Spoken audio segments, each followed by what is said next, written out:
Assalamualaikum warahmatullahi wabarakatuh. Terima kasih buat kawan-kawan yang udah datang, udah hadir, udah nengokin channel ini. Lagi-lagi balik lagi Bro Ayung di sini. Setelah kemarin sempat ada ini ya, ada Bro Labib juga. Nah, kali ini balik lagi sama Bro Ayung, dan ya hari ini seperti biasa Doi mau nge-share salah satu ceritanya. Tadi sih denger-dengar ada satu cerita masih dari orang lain ya. Masih dari orang lain, itu tentang itulah. Biar dia aja yang cerita gitu. Ya udah Bro, langsung aja Bro, cerita Bro. Gimana Bro, lu mau cerita apa nih hari ini? Oke, baik. Assalamualaikum warahmatullahi wabarakatuh. Waalaikumsalam.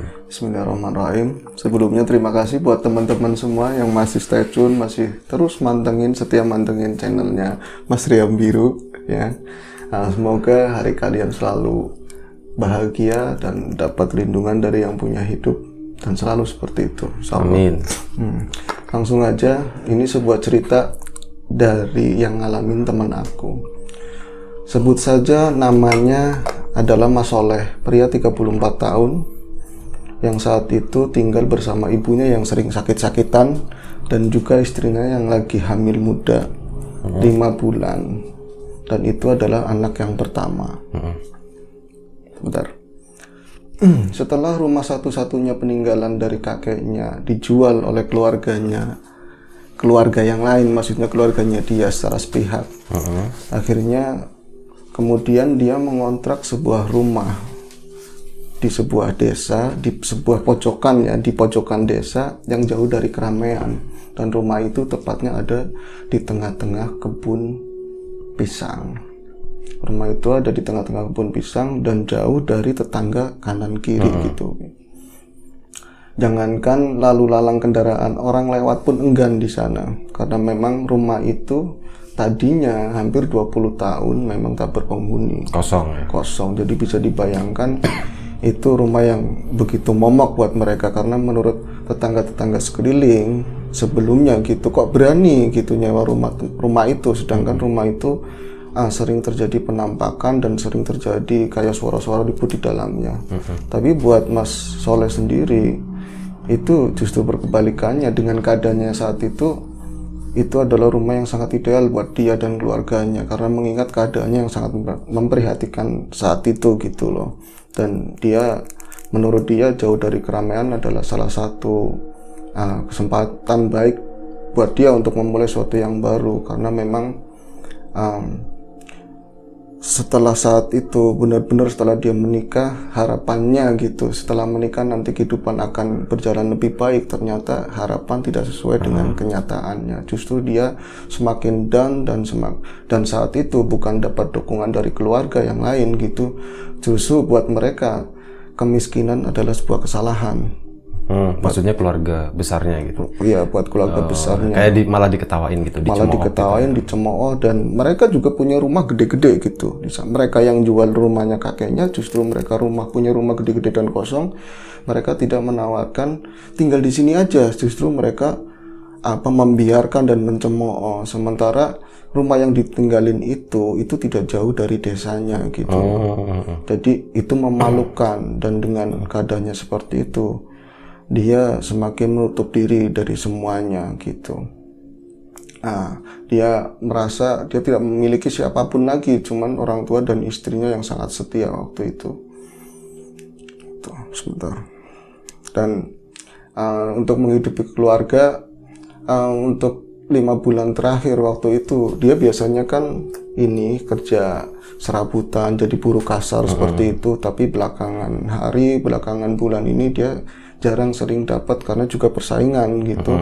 Akhirnya dia hanya dengan memancing ikan dijual di pasar dan untuk menghidupi keluarganya, dan itu sangat kurang, kurang banget gitu. Sebelum lagi hari-harinya, karena memang rumah itu kan catatannya memang misteri gitu ya, rumah yang jarang banget dilewatin sama orang, dan udah di sana sini rapuh, kotor, dan banyak alang-alang yang tumbuh tinggi di sela-sela pohon pisang itu. Sementara pisang itu juga bukan pisang yang ditanam, tapi pisang liar. Pisang liar ya, tumbuh sendiri. Jadi momok banget, dan hari-hari yang dialami dalam tekanan ekonomi, dalam tekanan keluarga yang mencemooh mereka, fitnah dan lain-lain. Justru penampakan-penampakan itu udah kerap kali dialami oleh Mas Soleh dan keluarganya, termasuk istrinya yang catatannya dia sangat penakut gitu. Tapi selalu saja Mas Soleh bilang, jangan takut sama setan, jangan takut. Yang takut justru kita sama orang hidup, karena setan yang nemplek sama orang hidup justru lebih berbahaya daripada mereka, kayak gitu.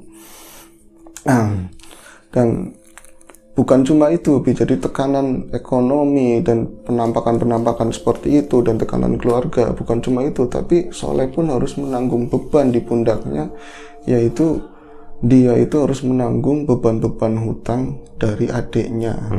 Dari adiknya, dia punya adik ipar, dia berbisnis dan berbisnis gagal tentunya, dia banyak sangkutan dan lain-lain. Dia juga berkaitan sama urusan hukum. Akhirnya hampir setiap minggu ada yang datang penagih. Kadang versi menggunakan jasa aparat. Jasa aparat tahulah seperti itu, dia menekan dan bagaimana supaya Soleh bisa mengeluarkan utang untuk membayar utang adiknya, apapun caranya. Kalau tidak, dia harus padahal urusannya sama adiknya, tapi yang dicari si Soleh itu. Solehnya, karena memang adiknya kan buron saat itu. Jadi itu benar-benar tertekan banget Soleh saat itu. Pernah sekali waktu Soleh berkata sama orang yang menagih, dan di situ ada beberapa aparat gitu. Itu utang adik saya itu cuman kakaknya, Pak. Saya memang orang miskin, saya nggak berpendidikan tinggi, tapi bukan berarti saya nggak melek hukum. Anda kaitannya sama adik saya cuman kakaknya. Kalau saya ada, saya pasti membayar. Saya bayar seperti utang saya sendiri. Tapi kalau nggak ada, Bapak jangan bawa saya ke ranah hukum. Itu jauh dari itu. Akhirnya setiap mereka datang, dia dihadapin sendiri, walaupun istrinya punya channel. Karena dia sebenarnya orang punya gitu kan, dia nggak mau ngomongin keadaan hari-hari ke keluarganya dia ada orang dari aparat juga yang berpangkat tinggi, tapi Soleh nggak pernah mau ditawarin untuk jasanya dia gitu. Nah, ketika ada hutang, orang penagih hutang yang keras gitu, yang seperti itu, pasti istri dan orang tuanya berkumpul di kamar belakang, mereka menangis, ketakutan dan lain-lain. Pernah suatu hari akhirnya Soleh menghampiri istrinya yang lagi menangis di pojok ranjang. Dia bilang seperti ini, maaf ya sayang, selama dulu aku pacaran sama kamu sampai sekarang, sampai kita menikah dan sampai sekarang aku belum bisa bagian kamu. Tapi insya Allah ini semua akan berlalu, kamu yang sabar gitu. Istrinya nggak menjawab, cuman isak tangisnya semakin keras. Nah, sekali dia bilang, mau sampai kapan mas? Gitu. Aku nggak tahan, belum lagi setan-setan yang nampak di sini. Aku penakut gitu. Soleh nggak menjawab, cuman bulir air matanya yang makin jatuh gitu. Nah, satu ketika Soleh kedatangan seorang teman, bukan sih sebenarnya, dapat memo dari teman bahwa itu orang pinter, orang bisa gitu. Karena dia tekanan seperti itu, dia merasa hidupnya kan sendirian, nggak ada dukungan, semua kawan menjauh. Dia, mana para aulia, mana para pengajar, mana orang-orang, kenapa aku sendirian seperti ini, nggak ada yang mendukung dan nggak ada yang bisa setidaknya ngasih ucapan sabar dan lain-lain. Dia benar-benar sendiri. Itu kedatangan seseorang yang buat dia mungkin itu angin segar. Kata orang itu yang dari memo temannya itu, dia bilang begini, Mas Soleh ngapunten, mungkin jenengan harus diruat gitu. Kehidupannya seperti itu. Ruat itu artinya dengan acara tertentu dan yang lain, mungkin teman-teman paham ya. Itu untuk kayak dibersihin gitu, untuk ini. jadi lebih baik gitu ke depannya. Dan dia itu diajarin waktu itu, jenengan harus ngaji diri dan harus melaksanakan, dicatat di tulisannya itu. Ya dia bilang sama saya itu ada amalan tentang sedulur papat lima panca. Kejawen itu. Kejawen gitu. Dan dia mulai mendawamkan itu, tapi menurut dia afdolnya kamu harus nyepi dari keramaian. Loh ini kan udah sepi, nggak harus ada keluarga. Akhirnya singkat cerita berangkatlah dia ke kaki Gunung Slamet sebelah utara. Tahulah daerahnya mana gitu. Dia memacu, dia ada motor butut boncengan sama orang itu. Dari sebelumnya dia menyiapkan ubi rampe dan lain-lain, terutama hiyo. ya yang buat begini gitu. Akhirnya dia maju sepeda motornya sampai terakhir ternyata itu kampung jauh banget dan naik ke atas bukit-bukit seperti itu. Dan dalam perjalanan seringkali dia melihat hal-hal aneh, di mana itu kan perjalanan dari pagi, karena mampir sekali 2 kali gitu, nyampe sana itu hampir sore gitu, hampir sore menjelang maghrib. Dia melihat, jadi setelah selesai pol penduduk gitu, nggak ada penduduk, dan terakhir dia menjumpai penduduk pun mereka seperti aneh melihat dia gitu, melihat dia sama orang yang ngajak itu gitu loh. Oh, perginya berdua ya sama si orang pinter tadi. Orang pinter itu dia pakai ransel gitu, tapi orang melihatnya, tapi yang nampak di hati Soleh itu seakan-akan mereka mengatakan jangan mau ke sini, tapi rasa penasaran Soleh dan keinginan dia untuk merubah diri begitu besar itu terkalahkan, dan dia akhirnya terus menuju tempat yang ditunjukin oleh orang pintar tersebut. Motornya disenderin di kayak pohon jati terakhir itu, dia harus menuju setapak terus ke atas pohon pinus. Iya, semacam pohon kayak gitu lah, pohon gede yang dia ceritakan, dan semak belukar. Dia harus naik bukit tebing begini karena dia takut stanggi patah digigit di sini kan. Sampailah dia di sebuah dataran yang cukup landai, di situ ada pohon-pohon gede, dan dari apa yang dia lihat, loh kok ini mulut gua gitu. Itu pintunya kecil sekali, hanya pas orang buat masuk begitu. Kata Soleh dalam hati, kok kayak gini banget. Dia kan catatannya sebenarnya orang takut juga, tapi karena memang udah mentok, apa yang aku takutkan, ya kan, semuanya udah aku lihat, semuanya yang aku percaya udah seperti ini, aku harus berubah gitu. Dan lalu kata orang sini, bodoh amat. Akhirnya, Mas, iki bener kita kesini? Ya bener, ayo masuk.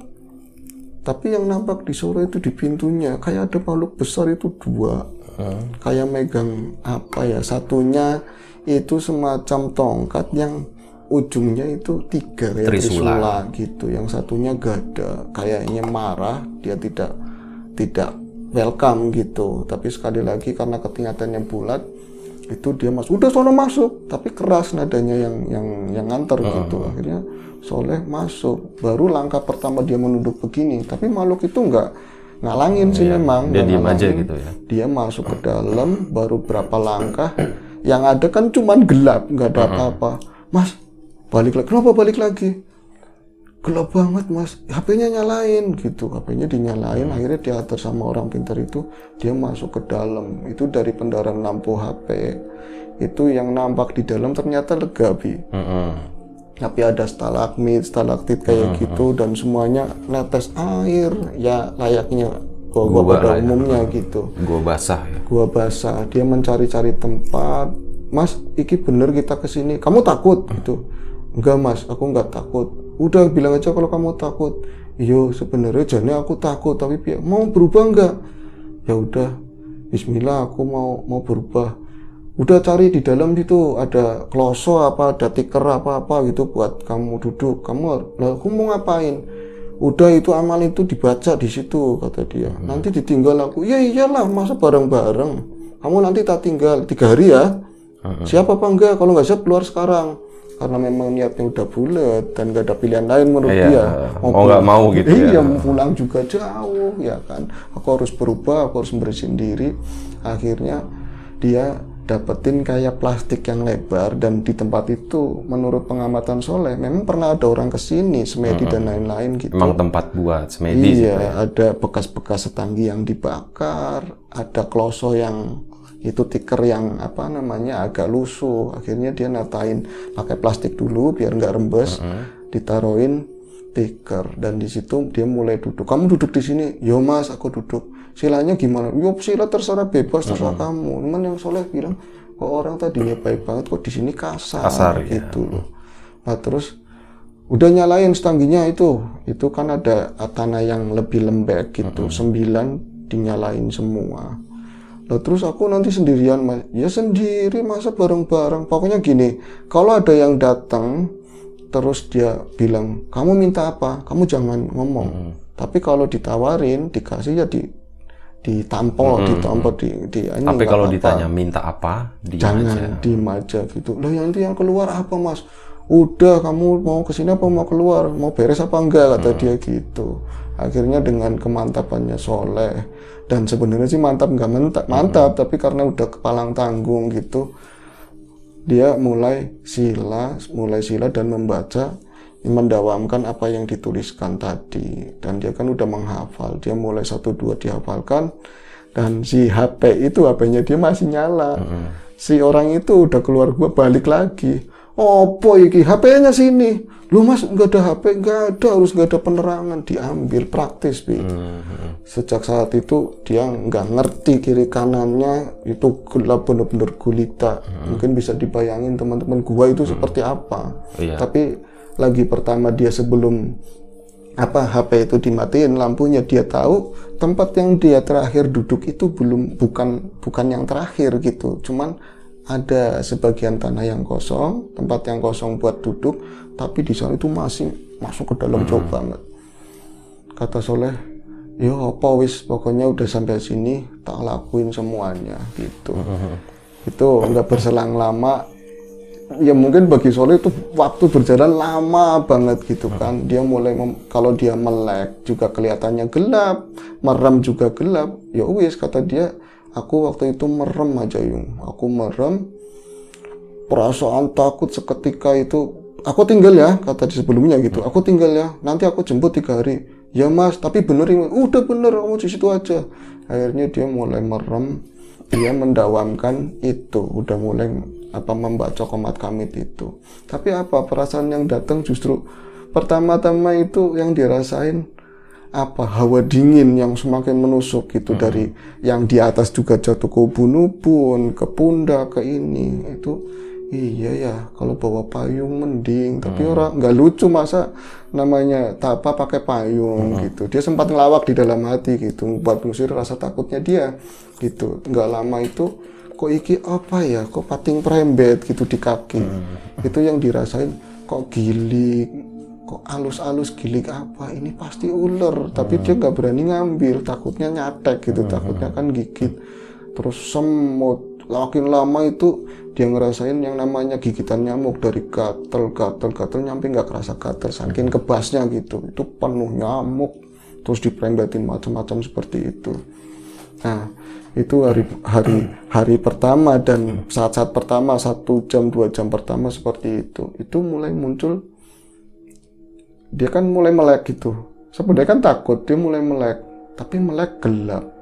Tapi dalam gelap itu seakan terang. Itu apa di depanku? Itu kayak ada yang putih, terus meliuk-liuk seperti ini, Bi. Meliuk-liuk, tapi kayak bentukan asap. Lama-lama membentuk, dia jadi buntelan.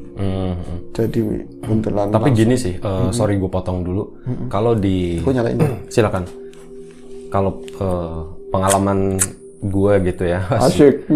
Nggak, maksudnya pengalaman gue masuk ke cave atau gua kayak gitu. Kan gue juga caving juga kan. Nah, ya kadang kayak gitu. Pas udah di dalam, matiin lampu gitu kan. Itu kan gelap banget.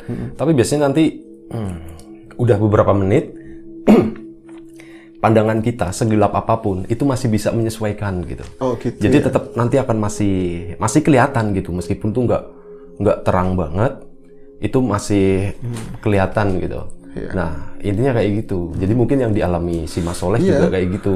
Jadi dia bilang tadinya gelap banget, yang bener-bener rasa yang ada itu takut, bener-bener takut, dikalahin gak bisa. Semakin mungkin pelariannya aku baca ini, aku bisa nenangin diri. Ternyata enggak, malah justru aku semakin takut.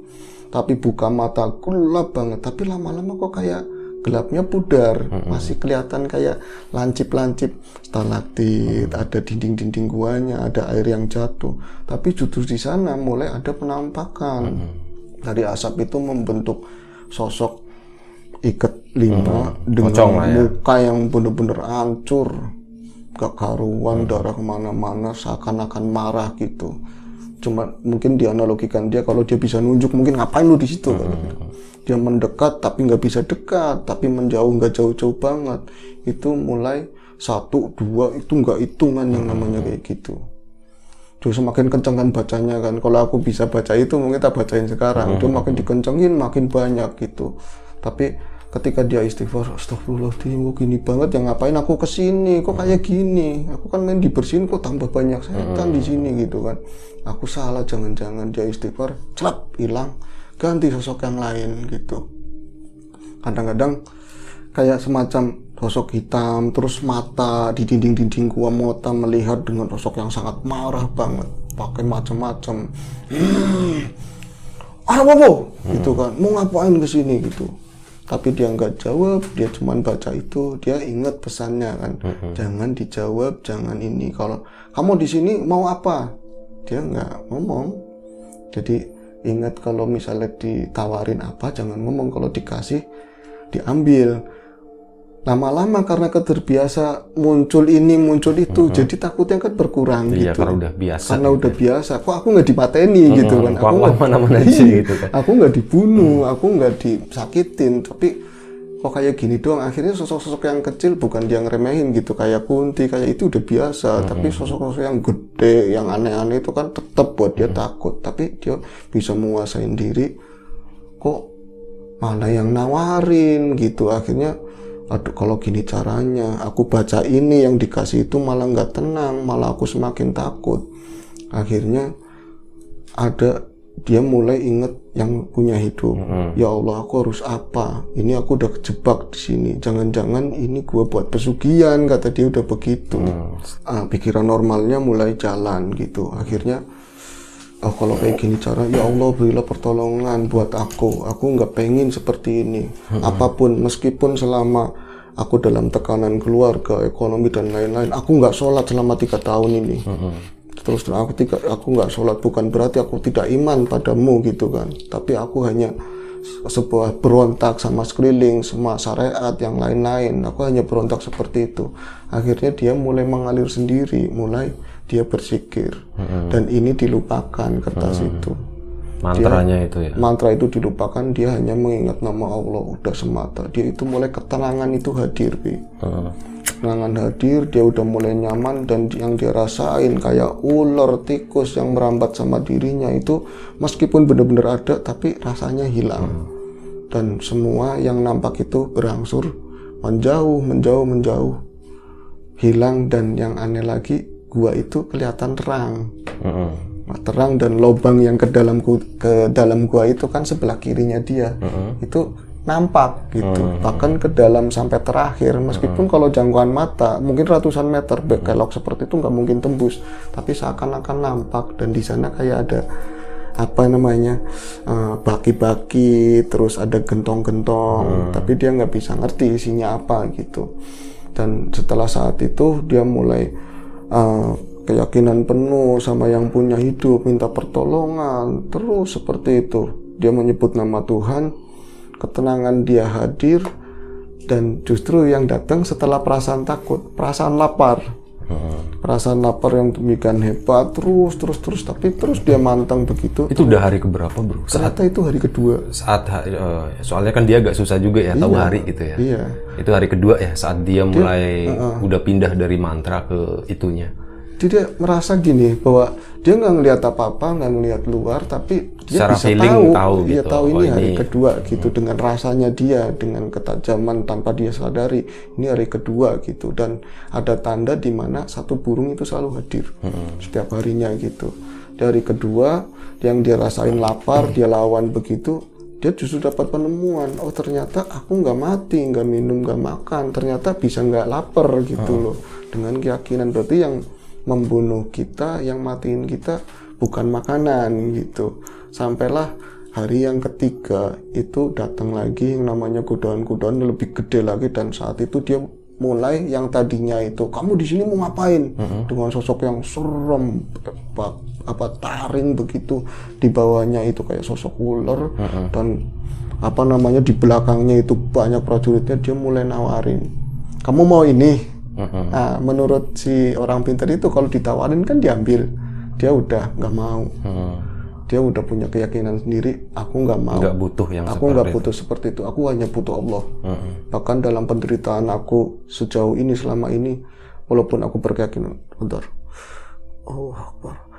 aku berkeyakinan seperti itu, tapi justru keyakinan itu aku benar kepada Allah, tapi pelaksanaannya aku salah gitu. Aku menyadari itu semua dan aku nggak butuh ini. Aku harus semangat, aku harus kerja, aku harus mendapatkan apapun yang halal untuk keluargaku gitu. Akhirnya dia ditolak, makhluk itu, penawaran ditolak dengan kipasan tangan seperti itu, dengan lafaz Allah, itu bisa hilang semua. Dan nggak lama dia memejamkan mata, dalam ketenangan dia ada tangan besar yang megang dia seperti ini. Sebenarnya dia ini jangan-jangan gangguan yang astral lagi gitu, tapi yang dirasa ini benar-benar tangan manusia gitu kan. Dia mencengkeram seperti itu, tangan gede dan kasar. Ternyata pas dia nengok, di mukanya itu disenterin lampu itu. "Suruh siapa kamu di sini?" kata dia. "Loh, suruh siapa gimana?" Bukan dia ngomongnya emang lirik, tapi emang lapar kan. Udah berapa hari nggak kena air gitu, ditahan, mau BAB juga ditahan, mau kencing ditahan. "Panjenengan siapa?" "Aku itu tangan kanannya Kuncen sini. Kamu dapat izin dari mana masuk ke sini?" gitu kan. "Keluar." "Loh mas, saya pernah lihat di TV, saya lihat di acara-acara begitu, nggak ada orang namanya orang lagi tanpa disuruh keluar. Boya nanti mas hari lagi gitu. Udah pokoknya keluar sekarang, nggak ada yang tanggung jawab. Kalau ada apa-apa kita yang kena gitu. Kuncen saya nggak terima kuncen gua ini, keluar kamu." Diseret, bener-bener diseret. Karena memang lemas dia ngikut, kayak bener-bener orang di pantal diseret begitu. Sampai ke mulut gua, ternyata di luar gua itu nggak jauh itu kan ada panggok, ada ranggon kayu gitu ya. Saung gitu ya. Saung, di sana ada 10 orang. Dia ada 10 orang dan dengan golok yang semua terhunus seperti itu, Bi. Pas tadi datang itu nggak ada. Nggak ada, kemarin-kemarin tuh nggak ada. Jadi cuma pas itu dibawa iya, keluar. mungkin kuncennya gua itu ngelihat ya secara batin itu ada orang di situ tanpa izin gitu. Lah menurut si Mas Soleh itu udah diantarin paranormal, itu kan kuncennya, ngertinya itu kuncennya, ternyata ngasal itu. Jadi tanpa dia sadari, Soleh itu dimasukkan ke gua tempat pesugihan biar dia dapat duit, ditumbalin maksudnya. Ya enggak sih, buat dia ada transaksi sama yang goib, nanti dia punya keuntungan. Itu Soleh baru oh ternyata aku ditipu gitu. Biar masuk ke situ dapat duit, nanti si orang tadi juga dapat cepretannya gitu cepretannya. Ya. Akhirnya kan gini, loh kok kayak gini, kata Soleh. Sebentar ya, Pi. Ditampung dulu. Ya kayak gitulah. Ya gue mau ngomong apa gitu, sambung-sambung. Kenapa bro? Santai aja bro. Nah terus, akhirnya apa? Dia keluar, bener-bener diseret. Itu dia nggak ada kasih kesempatan buat berdiri, buat jalan sendiri walaupun lemas. Itu kan nyandungin batu, kayu-kayu yang begitu, sampai seakan-akan dilemparin ke atas panggok itu loh. Prak gitu kan. Mas ya Allah, dia cuma bilang begitu. Cuman dia berpikir sehat lagi. Dia berpikir, aku harus berakting gitu, seolah-olah aku orang sakti mandraguna, biar dia ngeper. Karena memang golok udah begini semua gitu. Dia diputerin seperti itu, jumlahnya dihitung 11 orang. "Mas," kalau orang Jawa kan, "Kongkon siapa mas? Nggak ada izin kamu di sini mas." Yang terakhir gitu. Orang diantar sama kuncennya aja, terakhir perempuan, setengah jam dia itu udah nggak bisa apa-apa, sampai sekarang belum sembuh, didatengin yang di dalam gua. Ini nggak ada yang tanggung jawab. Akhirnya iki piye ya, kata si Soleh. Ujung-ujungnya jangan-jangan duit lagi nih orang-orang begini. Akhirnya Soleh kan masih ada di saku itu rokok kretek 1 bungkus. Dia keluarin, dia setel santai. Kosek yo, nyalain rokok. Dia nyalain rokok. "Mas, monggo ngerokok." "Ah, rokok apa?" Udah isep. Tapi yang lain kayaknya ada yang pengen isep rokok juga. Ada yang ngambil rokoknya. "Ini mas, gini mas," gitunya. "Pati-pati kalau bahasa Indonesia, orang saya kesini, saya masuk, berarti saya kan logikanya saya udah biasa kesini." Gitu. Dia pakai seperti itu. Nyantai banget. Sebenarnya nyantai bukan karena emang slow, tapi lapar gitu kan. Karena lemes ya. Iya, jadi aku kesini, aku masuk ya karena aku kenal deket sama kuncen jenengan gitu loh. Jadi aku biasa kesini, ngapain pakai izin? Nanti dari sini aku juga ke rumahnya kuncen jenengan. Jenengan mau ini kan? Kata dia gitu. Pada diam, udah sarung-sarungin semua, goloknya ngapain? Aku juga nggak takut. Emang mampu melawan aku? Tak gituin. Tuh langsung diginiin semua. Ya namanya orang mas, siapa tahu kita juga apa sama-sama jagain, kalau ada apa-apa juga repot. Mau ini kan menang pada diem gitu. Pokoknya insya Allah nanti aku mampir ke kuncene jenengan. Nanti tak tutupin sama kuncinya gitu. Aku tak terusin masuk ya. Ya mas pada salaman gitu. Kalah down duluan. Jadi soleh. Tapi kan soleh udah nggak ada keinginan kayak lagi pertama. Ini udah semua tipuan, semua itu omong kosong gitu. Tapi dia masuk lagi udah nggak ada perasaan takut, nggak ada perasaan apa. Malah dia menikmati bahwa ini memang apa namanya karunia Tuhan, buatan Allah Ta'ala, itu indah dan dingin seperti ini. Aku ngalamin berbagai peristiwa yang seperti itu, dia menikmatinya. Dan gak lama dari itu yang nganter emang dasarnya emang juga sakti, tahu-tahu ada di pintu, baru dia duduk, katanya dalam bahasa Jawa gitu kan, wis konangannya metu gitu. Udah ketahuan dia keluar gitu. Akhirnya dia keluar itu sama si yang bawa dia gitu kan. Terus dia duduk lagi di ranggon yang tadi, panggok yang tadi. Ini ada roti dimakan. Ini masih ada rokok mas. Dia bilang, udah mulai marah tapi disembunyikan. Bangsat gitu dalam artian kamu nipu aku gitu kan. Udah lagi begini ditipu, tapi kan dia nggak dinampakin. Biar dapat apa? Nanti aja diceritainnya kata dia gitu. Dia makan roti, turun. Pas turun ternyata itu jalan yang enak tuh ada. Nggak pakai naik-naik begitu. Kan nyebelin gitu. Taruhlah itu sampai selesai dan dia akhirnya ngarang cerita bahwa nanti sekitar 3 bulan lagi mau dianterin barangnya gitu ke rumah. Yang penting itu bisa lepas dari orang itu gitu. Dan setelah itu sebelum dia datang paranormal itu via telepon dia udah maki-maki paranormal itu bahwa kamu itu nipu. Tapi semenjak dia masuk ke itu setelah pulang ya? Setelah pulang. Dijanjiin 3 bulan lagi gitu kan. Jadi dia yang penting nggak ada kaitan dulu deh sama dia keluar. Dan setelah dia pulang ke rumah dia lebih bisa mengamini semua keadaan, dan walaupun keluarganya yang seperti itu ujian buat dia. Dan dia ingat keimanan seorang itu beriring dengan ujiannya gitu. Akhirnya diterima, semakin dia diterima justru nggak ada orang yang nagih. Semua berjalan bagus. Dan satu hal yang menarik lagi, istrinya itu semenjak biasanya kalau misal masih ada waktu. Masih. Istrinya biasanya kan kalau misalnya orang yang hamil ada reaksi alergi seperti gatal-gatal begitu kan.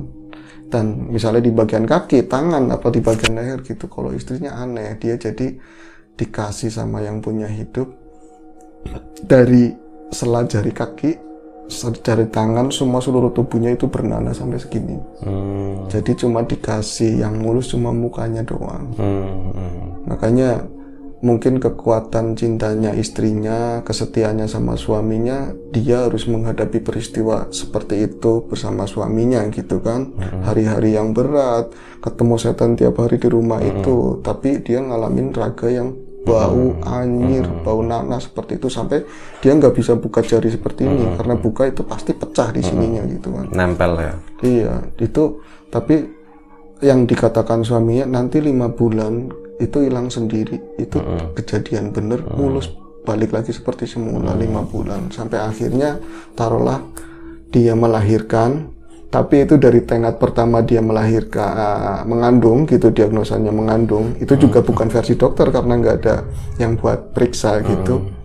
Itu sampai melahirkan, selamat anaknya, cowok ganteng, bagus, nggak kurang suatu apa. Itu akhirnya membuktikan bahwa sama istrinya bahwa kekuatan keyakinan itu melebihi dari kekuatan pikiran kita, asal kamu yakin. Dan istrinya saat itu menangis, benar-benar setelah hari melahirkan, dia menangis di sekeliling banyak keluarga, karena melahirkannya di tempat istrinya sih. Jadi si Soleh itu dimaki-maki sih, diomelin sama keluarganya. Loh, ini baru melahirkan kemarin kok kamu udah bisa bikin nangis anakku gitu, kenapa? Ceritanya susah gitu Bu, ini aku nggak bikin nangis. Ternyata istrinya itu menangis, menyesali apa perbuatannya dia, terus ketidaksabarannya dia ketika mengandung, ngalamin seperti itu, terus nggak periksa, nanti anaknya cacat dan lain-lain. Ternyata hasilnya anaknya baik-baik saja, sehat. Itu dia merasa bersalah sama jabang bayi, sama anaknya, karena nggak sekalipun dalam masa mengandung dia mengelus anaknya. dia menyesali kenapa harus mengandung, kenapa harus begini-begini. Ya itu aja, akhirnya dia mulai dari saat itu pencariannya itu sebagai awal dia gitu, dan kesananya dia mulai menghadapi keseimbangan dan dia mulai sholat lagi, meskipun awal-awal dia mau sholat itu nggak bisa bergerak, nggak bisa apa, sampai kayak orang stroke gitu. Tapi alhamdulillah itu terlalui semua gitu. Ya itu aja sih. Oke. Ada mungkin ya pernah dengar orang yang pengen tujuan baik malah diempanin gitu ke yang seperti itu gitu. Banyak cobaannya di situ ya. Iya, kalau dia nggak ada penemuan sendiri pasti kan ditawarin nyoh gitu kan. Nah, akhirnya dia nyupang dengan sendirinya, dia pesugihan kan gitu. Tapi ini salah satu pengalaman Mas Soleh, ini pengalaman yang luar biasa gitu ya. Ya semoga kita, lu udah kelar kan? Udah ya. Semoga kita bisa mengambil apapun itu gitu ya, sesuatu yang positif dari apa yang diceritain sama Bro Ayung, pengalamannya Mas Soleh itu. Dan kalau misalnya ada sesuatu yang negatif ya itu dibuang jauh-jauh lah, intinya kayak gitu. Nah itu aja kali ya. Terima kasih buat kawan-kawan di rumah yang udah mau nonton, mau dengerin kita, mau dengerin Bro Ayung cerita. Terima kasih juga buat Bro Ayung udah nge-share ceritanya. Kita mohon maaf misalnya ada sesuatu yang nggak enak di hati atau di pikiran kawan-kawan semua, mohon dimaafkan gitu. Ya, sekali lagi terima kasih banyak. Semoga kita tetap diberi kemudahan dalam hal apapun, termasuk dalam kemudahan rezeki. Amin. Jaga kesehatan kawan-kawan semuanya, sekeluarga. Assalamualaikum warahmatullahi wabarakatuh.